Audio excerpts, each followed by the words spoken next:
Tenho certeza que cada pessoa que leu os 5 pontos de John Piper em direção a uma experiência mais profunda da graça de Deus sentiu o amor que cada página exala. Essa é a forma que John Piper escreve os 5 pontos, o seu livro, sobre os 5 pontos ou as chamadas doutrinas da graça. A minha experiência com o livro foi sensacional e eu tenho certeza que se você ler esse livro, também será impactado de alguma forma. John Piper tem a expertise, de saber ser conciso, sem deixar os detalhes necessários e com isso nos impactar de uma maneira simples, direta e claro, o seu estilo de pregação é sempre muito amorosa, sempre muito incisiva, sempre muito devota a Deus, à verdade, tanto que para cada capítulo, fim de capítulo, ele roga a Deus, ele faz uma pausa para a oração, para que nós como leitores também nos envolvamos na experiência, no sentido, no espírito cujo qual ele escreveu esse livro, Os 5 Pontos.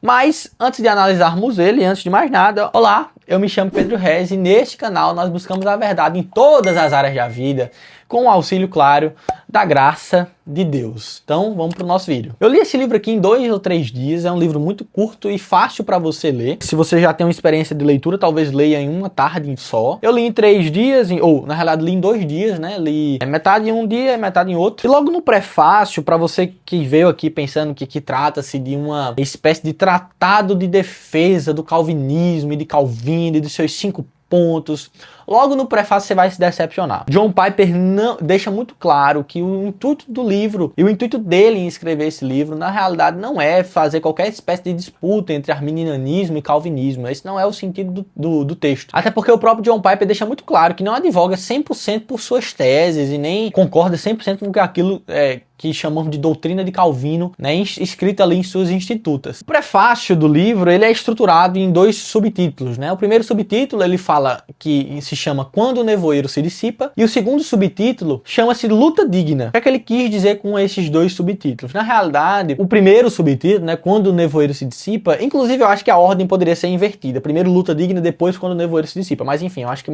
seria mais lógico. Mas enfim, no primeiro subtítulo do prefácio ele vai falar que no final das contas nós precisamos ansiar pelo conhecimento de Deus. Ele usa inclusive aquela frase bem famosa, a primeira pergunta do breve catecismo de Westminster, que é qual é o fim principal do homem, E aí a resposta é: o fim principal do homem é glorificar a Deus e gozá-lo para sempre. Então, quando o nevoeiro se dissipa, na realidade, tudo que nós precisamos, Ou seja, o que ele está querendo dizer é que quando a cortina de fumaça das lutas teológicas, nem sempre saudáveis, no fim, o que fica, ou melhor, o que deve ficar, é o verdadeiro anseio pelo conhecimento de Deus e de gozá-lo para sempre, Ele também fala aqui nesse prefácio a sua famosa frase: Deus é mais glorificado em nós quando somos mais satisfeitos nele. Essa é o sentido das primeiras páginas desse livro. É dizer assim, para além das lutas teológicas, precisamos conhecer a Deus e gozá-lo para sempre. Porque Deus é mais glorificado em nós quando somos mais satisfeitos nele, no seu conhecimento. A segunda parte do prefácio é a luta digna, e aí ele vai falar sobre como ele acha digno escrever um livro defendendo as doutrinas que ele acredita ser algo bíblico. Ele acha que melhorar o entendimento das pessoas sobre Deus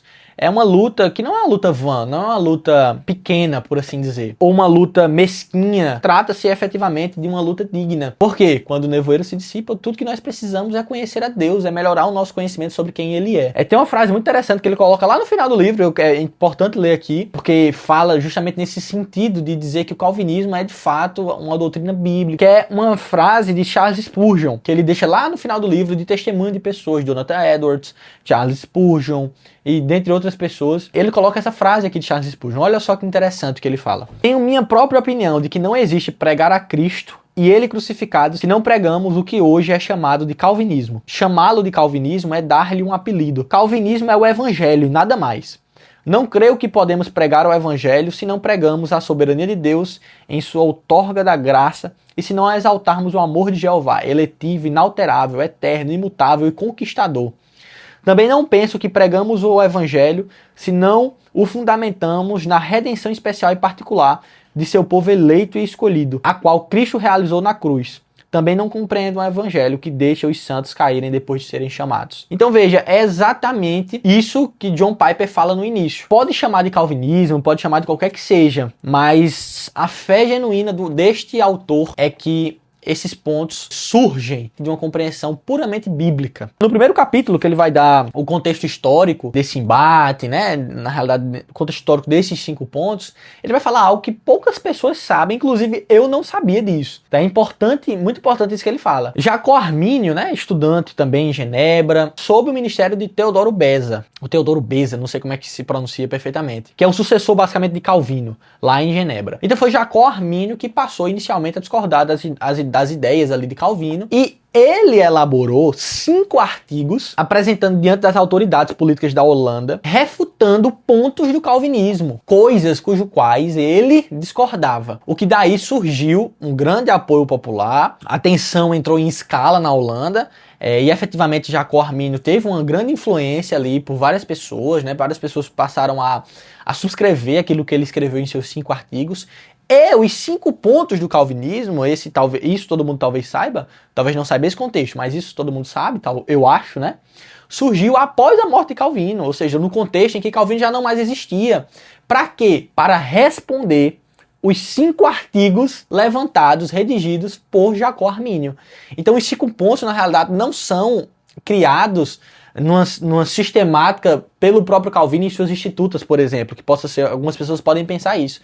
Na realidade, os 5 pontos são levantados pelos seus sucessores, Teodoro Beza e os seus próprios sucessores na época medieval e pós-reforma, numa tentativa de defender os pontos que Calvino ali, numa interpretação de suas institutas, tentando defender a sua teoria de forma geral, né? O que se provou completamente bíblica ao longo dos anos. É importante se dizer isso, não foi Calvino que inventou sumariamente aí os seus 5 pontos, mas foi do desenvolvimento da sua própria doutrina por outras pessoas ao longo da história. E depois ele vai abordar, pessoal, depois que faz essa introdução, esse prefácio maravilhoso, esse breve contexto histórico também maravilhoso, ele vai falar efetivamente dos 5 pontos, né? Ele vai passar por depravação total, graça irresistível, expiação limitada, eleição incondicional e perseverança dos santos. Esses são os próximos capítulos, um capítulo dedicado a cada ponto, no qual ele vai explicar pra gente. No primeiro ponto, por exemplo, depravação total, uma coisa que me chamou bastante atenção foi a forma como ele fala pra nós que nada feito fora de um coração submisso a Deus, em amor e alegria, pode ser chamado de bom. Inclusive as próprias virtudes humanas, se exercidas com um coração que ignora a Deus no contexto da virtude, também não passa de trapos de imundícias. Então, efetivamente, ele vai explorar que todos nós somos pecadores em todos os sentidos, não há nada em nós bom. É o ponto da depravação total. Depois ele vai para a graça irresistível, onde ele explora de maneira magnífica, trazendo vários versículos sobre como é Deus quem nos traz até ele. Deus que nos atrai até ele. Evidentemente, por sermos maus em essência, em caráter, completamente corrompidos, só há alguém que poderia nos fazer tomar a decisão de segui-lo, o próprio Deus. Então, a graça irresistível trata-se, não que nós não possamos resistir ao Espírito, mas que quando Deus decide dar ao pecador um coração arrependido, não há quem vá contra a sua vontade, né? Então, trata-se disso. É importante, às vezes, muita gente fala, mas tem gente que resiste à pregação. Tudo bem, mas quando Deus decide tirar o coração de pedra dessa pessoa e dar um coração de carne apto ao dom do arrependimento, não há quem possa resistir à graça de Deus, ao seu chamado. Expiação limitada é como, talvez aqui o ponto que as pessoas mais falem, né, sobre predestinação, sobre um grupo limitado de pessoas, mas quando entendemos que Deus não morreu para simplesmente nos tornar salváveis, né, no sentido do sangue de Deus se tornar apenas funcional. Ou seja, Deus morreu para haver a possibilidade de salvação. Mas quando entendemos que Deus morreu para salvar e comprar um povo, eleger um povo específico, a compreensão, por isso que eu falo que o amor de Deus aqui em cada página é maravilhoso, a compreensão do amor gigante de Deus por cada pessoa, não somente pelo mundo em geral, de uma maneira impessoal, mas por cada pessoa de forma pessoal, se torna grandiosa. Quando a gente passa a compreender erroneamente que Deus morreu para nos tornar salváveis, né? Para o sangue de Deus ter a função de nos salvar, nós colocamos nesse ponto de vista o impulso decisivo de tornar o sangue de Deus funcional para mim na autodeterminação humana. Ou seja, quem passa no final das contas a nos salvar somos nós mesmos, escolhendo a via do sangue de Cristo. Mas entendemos que pela depravação total nós jamais escolheríamos o sangue de Cristo, né? E por isso que nós entendemos que Deus morreu para eleger um povo específico, um povo que Ele quer ter compaixão, conforme a própria palavra fala. Depois ele vai falar sobre eleição incondicional, né? Então é como Deus agrupa esse grupo escolhido por ele na expiação limitada, né? Então ele vai falar que esse grupo escolhido é um grupo anterior à própria decisão de fé. Quando Deus fala lá na Bíblia, né, que Deus somos eleitos antes, até quando éramos pecadores, nós somos eleitos. Antes de nascermos no ventre, as referências proféticas dos profetas, eu os escolhi. Então, mostra que nada que nós possamos fazer mudaria a escolha de Deus em nos escolher. Por isso que ela é incondicional. Depois ele vai falar, por fim, da perseverança dos santos. Quem foi chamado, quem faz parte desse grupo, irá perseverar até o fim. Porque da mesma forma que Deus nos chamou, Deus também nos capacitará a viver uma fé nele. E no final das contas, honraremos o nome de Cristo. Então, é disso que se trata os 5 pontos.